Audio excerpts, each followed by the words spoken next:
Video of changing the direction of the C2 saddle. First, find the number 13 wrench in the toolkit. Use the 13 side of the wrench and turn the nut counterclockwise. Make the nut loose.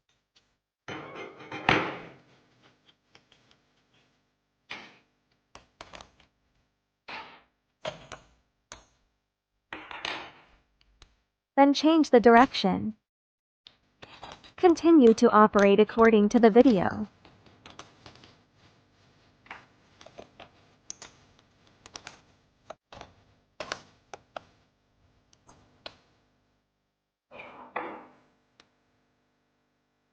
Adjust to an appropriate angle.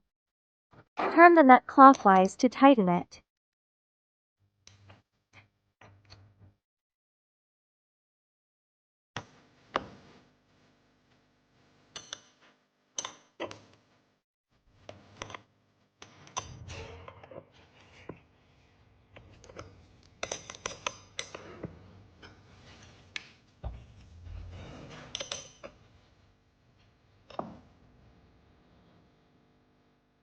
Thank you for watching. Have a nice day. Goodbye.